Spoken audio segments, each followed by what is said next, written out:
On this episode, Sinek stops by. It was kind of cool, actually.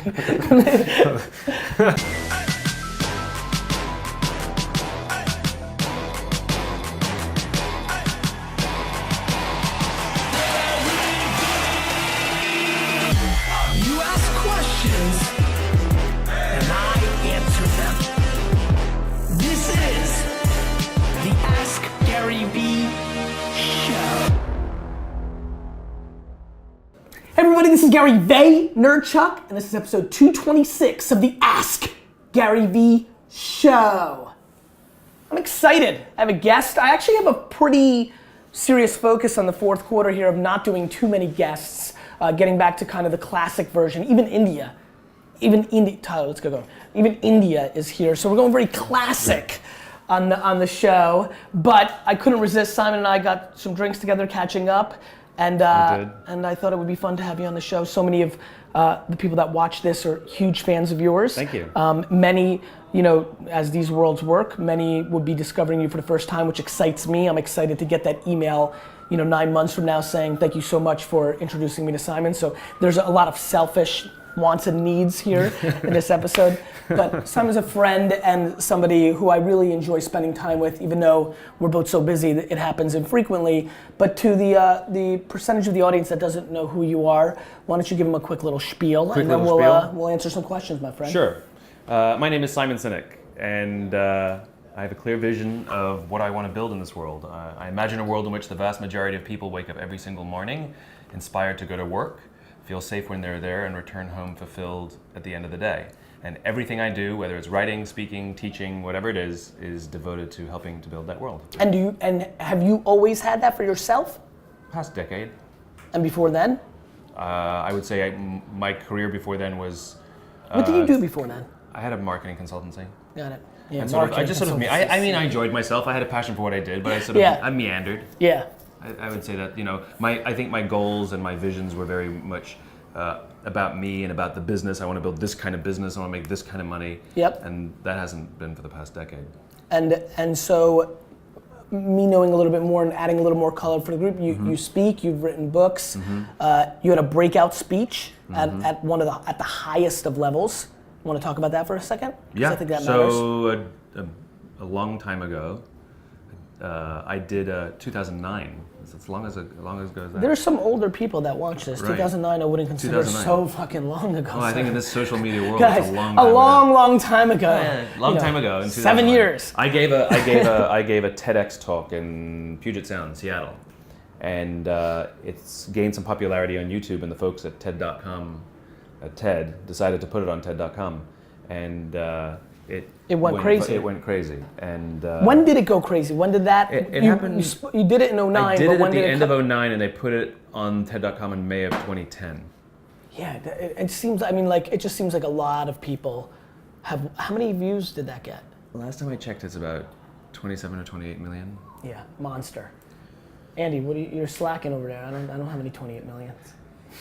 Look, I won the internet lottery. I got lucky. I got lucky. And for one more time, for the people that are learning about you, real quick on what was the general thesis of that? So I shared as a talk on a theory that I continue to espouse that based on an idea I called the Golden Circle. Basically, every single organization on the planet, every single one of us knows what we do. The things we sell, the services we offer. Some of us know how we do it. It's the things that we think make us stand out or differentiate us from the world outside. But very, very few of us can clearly articulate why we do what we do. And if you look at the greatest leaders, everybody from Martin Luther King to Steve Jobs, those with the capacity to inspire action in those around them, every single one of them, regardless of their industry, thinks, acts, and communicates starting with why. Yep. Most of us talk about what we do, and then we try and tell people how we're better. But these guys talk about their vision, they talk about their cause, they talk about where they're going, and what they do simply serves as the tangible proof of what they believe. It profoundly changed my life. It continues to be the way in which I organize information, make decisions, set strategy, all of it. It's the North Star. It is the North Star. And I found a language that made it really easy to understand. And actually, the cool thing is actually grounded in the biology of decision making. So So it's not like some highfalutin management theory. Right. It's actually grounded in how the brain evolved and makes decisions. And what about your book world? You've written now what, 3? Third book. Yep. Yeah, came out today. This is the day. This is the Is day. that what's in there? No. What the hell? I was super pumped. I'm like, he's got a box. We sent you some. I know, but I lost it. You lost it, so you didn't even read it. No, read it. I've never read I've read like 4 books in my life, like Joe Namath, Life Story. You do realize it only has like 200 words in it. That sounds like a lot. it's a lot of pictures this time, right? It is a lot of pictures. So what are the 3 books real quick, so and we'll link those the up. first, And on India, I think it's time for you to reassess and re-enter the ecosystem. I feel like, Dunk and Sid and all these characters, nobody can play up to the level of your quality, and so I think we're ready to raise the bar. Ready? Yes, but before we do that, the 3 books. First book is Start With Why. Yes. Which is deeper look into what I've talked about Yes. on the TED Talk. Second book is Leaders Eat Last. Yes. Which is all about where trust and cooperation come from, and how you build trust and cooperation. You ever consider calling it like Leaders Don't Eat at all? Because that sometimes happens. That sometimes happens. Yeah, that's very true. And this new one that comes out today? And the new one that comes out today is called Together Is Better. Okay. A little book of inspiration. Yeah, that's what it is. And it's basically a beautiful little illustrated book with quotes and aphorisms, but it's a metaphor.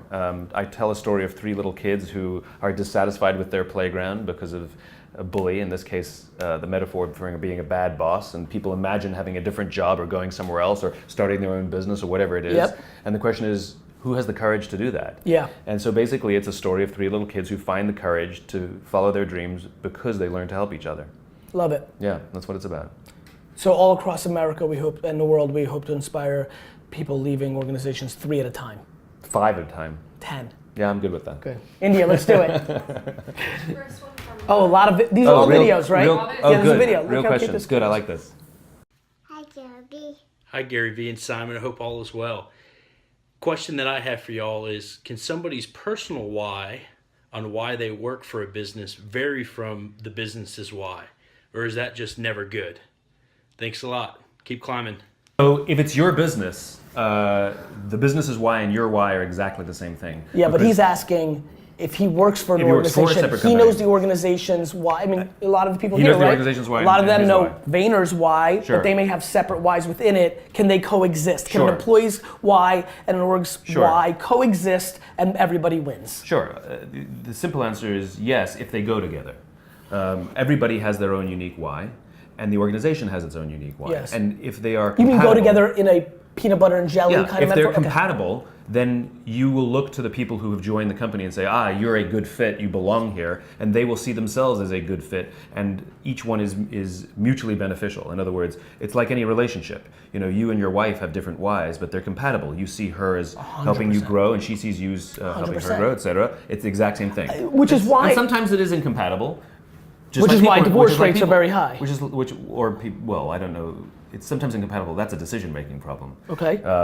But it's also an evolution problem, right? Like, if you think about it, one's whys can be really aligned with the organizations today, and 5 years from now, they may not. No, absolutely not. Not if both One more time, you're saying no to that? No to that. So you're saying that there's a Here, let me tell you why. No, hold on. Before you do, I want to give you more framework because I'm fascinated by Okay. your decision to say that.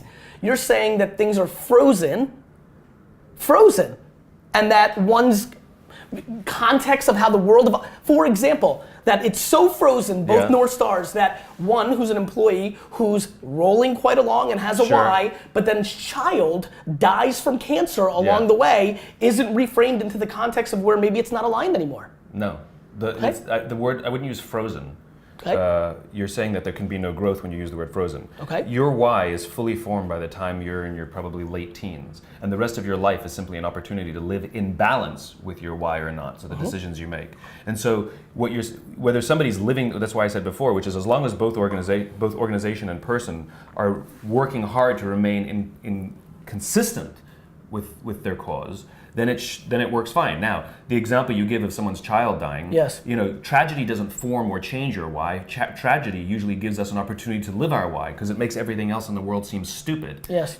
And that forces us to say there's something bigger and more important here. Very often, tragedy pushes us into why, not the other way around, not pushes us away from it. I totally agree with you. I think the most extreme things that happen in people's lives actually just accentuates the reality It of what's going exaggerates on. of who you really 100%. are. The test of someone is not when everything's going great; it's when everything goes wrong. That's where your true colors show. Or similar to that, but a slightly different version for everybody. I'm fascinated by people's wealth and fame, really not changing them at all, just finally exposing who they actually are. Yeah.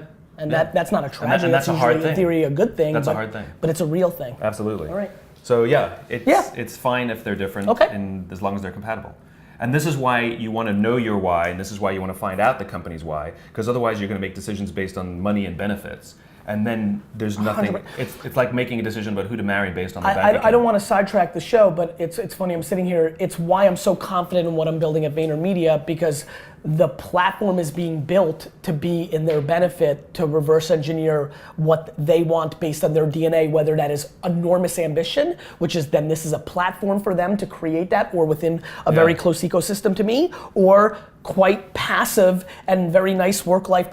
I have actual zero emotion one way or the other of what they actually want. I just want to build a framework and a platform that gives them those options, and I think that's the great mistake that most businesses make. And isn't that what you preach in your work as well? 100%. So it's I have no interest in. So the why is clear internally and externally. 100%. I love that. Which is because to me otherwise everything crumbles in its hypocrisy if you don't do that. Amen.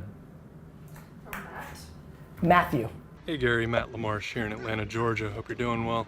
I had a quick question about self-awareness. Do you think it's more about maturity and wisdom, or is it something that you're just built with? Thanks so much for taking the time. Have a great day. That's a good question. So I've been talking a lot about self-awareness. Yeah. I'd love for you to take the floor first. Maybe you haven't had as much time to ponder this world. What's your take on self-awareness? Do you feel like you have it? Do you feel like it grew? Is it, for example, I believe it is the ultimate power. Mm-hmm. Once you have that, boy, can you start navigating. I'm struggling because so many people have really caught attention to this and are asking me to help them figure out how to gain more of it. And I'm like, Jesus, this is, there's certain places where your skill set stops. Mine stops at, how am I gonna, I don't know. Boy, do I know the people that I know that have it are winning. And not just financially or exposure, like they're just in a happy place because of that self-awareness. What is your thought on self-awareness? Yeah, I think it's a skill like any other. So you do think it's something that can be developed? Some people might have natural capacity for it, but however they were raised, like any other skill, It's like in the world. Some people are good at basketball, and some people have to work very hard to be good at basketball. But it's. Do you think one caps out though? In a basketball analogy, Dunk is a nice looking athlete, but he's never going to be an NBA player. Right. He has a ceiling of his basketball skills. Do you think people have a ceiling? I don't know if people have a ceiling. I don't know if people have a ceiling, but I think self-awareness is a skill, a practicable, learnable skill. And I think the one of the big things about self-awareness is we don't really know how we're being perceived. We think we know how we're being perceived, and sometimes we act in a way, when we act all pompous because we want to appear strong, but really we appear weak. And that's right. We're not always which is a common aware. one, by the way. Which is right. And so I think the big thing about learning to be self-aware is being open to the feedback from people who love you and care about you, who are willing to say to you, when you said that, you looked and sounded like an ass. Yeah. Right. It's funny. And to be open to that kind of harsh, but from a good place, critique is the only way to learn how you come across. It's funny you said that. I think the closest I've ever gotten to answer this is that, and then actually putting that inner circle in a safe place to tell you the truth. Exactly right. Because those same people are scared they love you. And if you're defensive the whole time, then game over. Then you are not learning self-awareness. I would tell you that my reading of comments over the last decade on social, and taking each with a grain of salt. Your biggest fans, you can only let your ego go so far, and you're aware that some people troll for the sake of getting reactions from the community, things of that nature. But the net, the millions in a net composite score has definitely been. I would always say that listening has done a lot more for me, even though I love to talk and always talk. That consumption pattern it has been a very big deal. So for there's me. a wonderful story about listening. Okay. The problem when people say you need to be a better listener is we are human beings and we need to communicate, and communication is two ways, listening and speaking. But everybody's like, you got to be a better listener. Like, but here's the best understanding I have of it. So Nelson Mandela is universally regarded as a great leader, which is important because different people are viewed differently in different nations. But Nelson Mandela, universally regarded as a great leader, right? He was actually the son of a tribal chief, and he was asked in an interview once, "How did you learn to be a great leader?" And he tells the story of how he would go to tribal meetings with his father, and he remembers two things. They always sat in a circle, and his father was always the last to speak. And in terms of leadership and listening, I think the idea of be a better listener is actually half the advice. I think the advice is practice being the last to speak. You see this all the time in meetings where everybody will sit around a room, the senior guy will be like, all right, here's the problem, here's what I think we should do, but I'm really interested in what your thoughts are. Yes. Let's go around the room. It's too late. You've influenced the room. You've created the framework. And people bend and mold, as opposed to saying, here's the problem, I'm interested in what you have to say, without saying anything. And not even, and having this, and this takes practice, not even giving a hint whether you agree or disagree. If anything, you ask questions to learn more. You get the benefit of hearing everybody's opinion. Everybody gets to feel heard, and then you get to render your opinion. So I would tell you, and this is for people that are running businesses, that is a micro example of the way, and I think makes a ton of sense. I would tell you, Andy, you obviously direct report to me, you run our team. I think people would be stunned by how little we talk at all. Like the level of Like the level of micromanagement I put on, like my version of that is actually letting people do their thing and watching it from speaking last. I guess my punchline is by the time I get into the meeting where we're like, here's the problem, the amount of listening that has been done because I've created such a white canvas for the leaders to do their thing and I can watch it and contextualize what they're doing is the macro version. Because once you're in that meeting room, that's basically the final pitch of what's been going on over that period of time. Okay. Yeah, it's interesting. It's interesting. I believe in that quite a bit. Okay, good.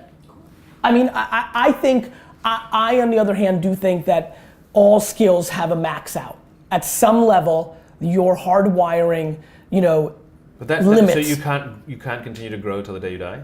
No, I think that's the black and white version of that. Yeah. I think that you can continue to make incremental steps, but I think that there are people. So there's a diminishing returns kind of. Absolutely, I believe that because I believe some people are just delirious in this chase that they're going to be at this upside of any skill.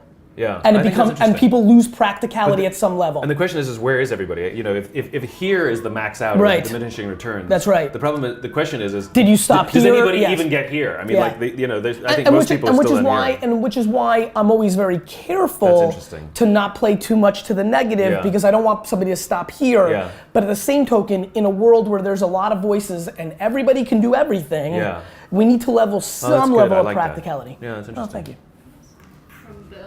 Bill. Hey, Gary and Simon. My name is Bill Clanton, BillClantonBooks.com. I'm an adult coloring book illustrator. I live here at the Jersey Shore. I make coloring books for grown-ups. Up till now, I've been a one-man band as far as controlling my operation and doing everything myself.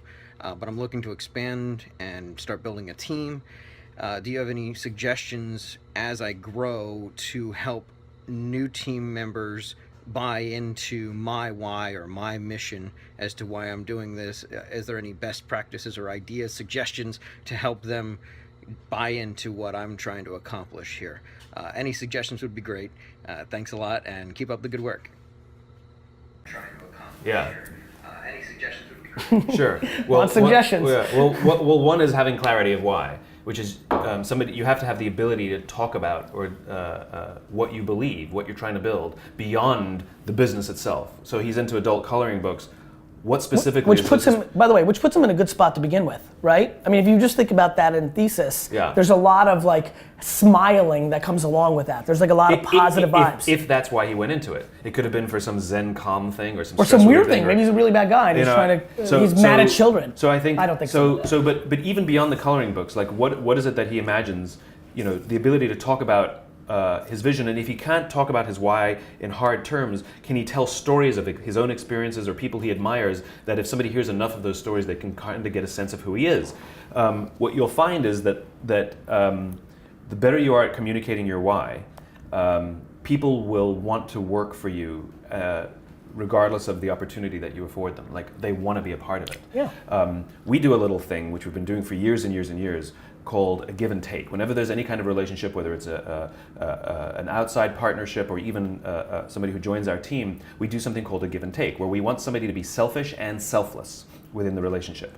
So not give and get, but give and take. So we'll ask them, what is it that you have to give to us, that you have that you think that we need, right? And they'll tell us. And then we'll say, great, what is it that you selfishly want from us?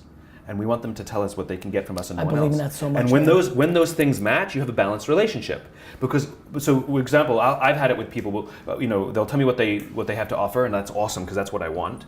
And then they'll say what they want to take, and they go, oh, I want to work with smart people. I'm like, plenty of smart people. What is it you want to take from me?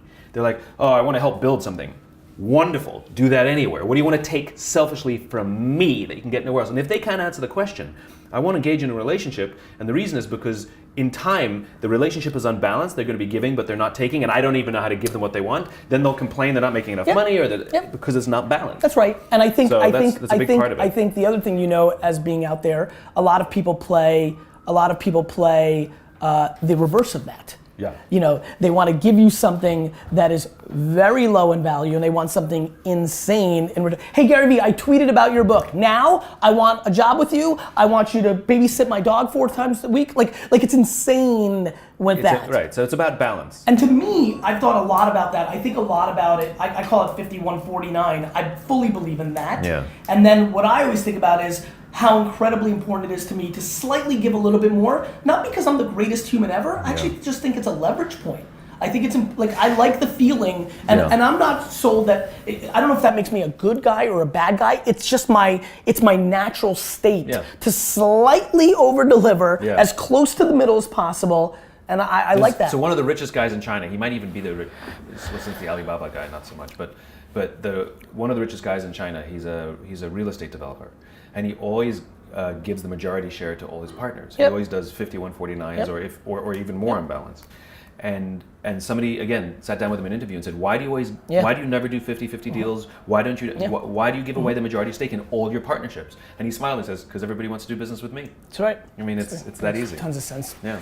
I think to answer the question in a little bit of detail, I think you have the benefit of being out there. I think all of us have the benefit of being out there today. And I think all of us, whether your audience, and we've been at audience sizes of just starting to where we are today, whether your audience is very large or quite small, there are always a small group of people that are attracted to your message. And I think what I would do in this scenario is if you're looking to hire that first person, I would look very hard at the people that are engaging with your content on social and start there. I'm a very big believer on that because I think it's quite practical. They've already been self-selected. They're using their free time to comment on your stuff, consume your stuff, and buy those coloring books. And so I think that's a very important place. I've had an enormous amount of success with Wine Library and both VaynerMedia in the exact same way. And they have a passion for you and your work. That's right. Before you even met them. By the way, sometimes you lose because they had a vision of what they were attracted to, and then the reality is it's work or this and that. Yeah.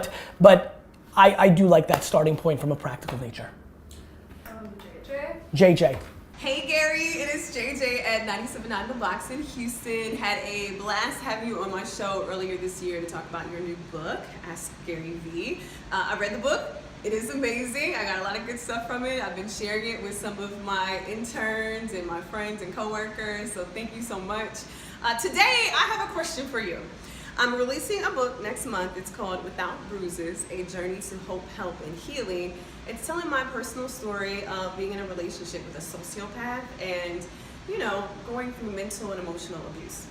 Well, I am trying to figure out, do I stick with JJ, who is the radio personality, to market this book?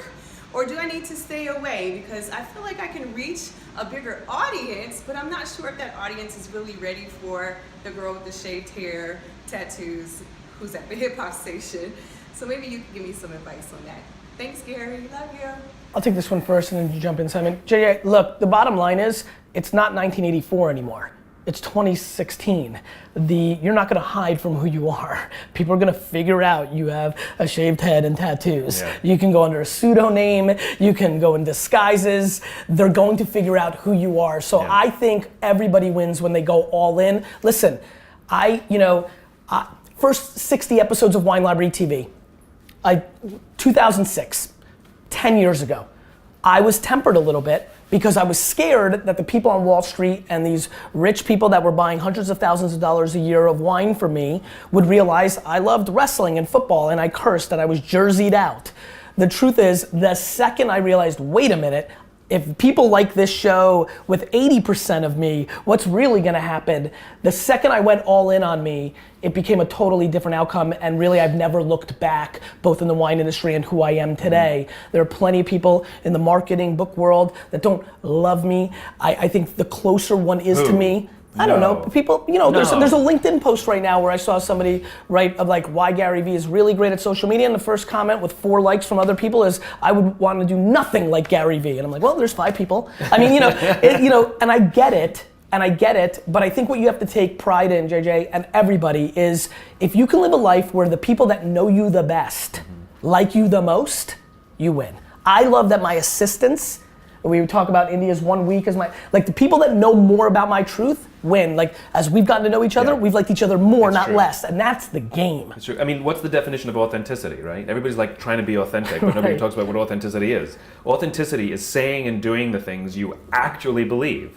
And so to create divisions, one of them is inherently inauthentic. So in one of them, you're either being dishonest or you're faking it.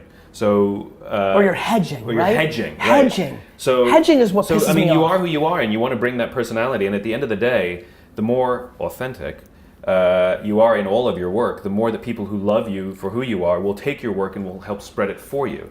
Those are champions. But it's very hard to even find champions if you're always hedging and trying to be what somebody else wants you to be. JJ, I think you've got a misread on America.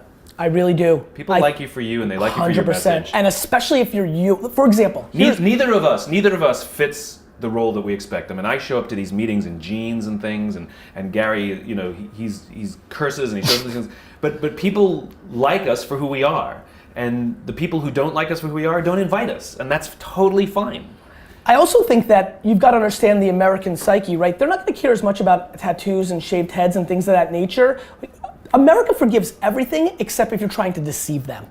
Like you can literally do anything in this country, probably outside of murder, and get away with it, as long as you don't try to pull one over on us, right? The presidents have proved that, the most famous people have proved that. We will forgive all day, but if you try to make us a sucker because you're trying to put one over on us, we hate that. Yeah. That's it. Yeah, be yourself. One more? Let's do it. Yeah. And it's hard to be yourself. It takes practice. It's like the self-awareness thing, right? Let's do it. From Africa. Going to Africa, I love it. Hi Gary, my name is Benja Bimbola from Nigeria, West Africa. It's 2:16 a.m. in the morning here, and I'm grinding. I hope this gets in. My question is short and simple to you and Simon. When do you know you have the chops as a young person to start talking? When you have the results to back it, but you're not an all-time great yet? Do you start talking or do you document? Thank you. I think you start talking, the whole thing is a process, though you start talking immediately. I mean, it takes a long time to become an overnight success, right? And I think for the both of us and everybody we know that we admire and who's achieved anything, they've been at this a long time and they've been talking at it. And by the way, they weren't great at the beginning. They go watch early interviews of Steve Jobs, right? Early interviews of Steve Jobs are fantastic. He's terrible. And he actually in one of them says, I need to go throw up because he's so nervous about talking on camera. He's terrible. And the point is he practices and he practices and he practices, he gets better, but he does it out loud. And I think the idea of hiding until it's perfect, it's a fool's game. I think you put yourself out there, you start, you practice out loud, then you get feedback, and you grow. You counterpunch. You adjust. You put it out there. I would say the one thing that you may be referring to that I talk about a lot is it's tough to come out the gate at 22 and say this is the definitive thing. Here's my advice.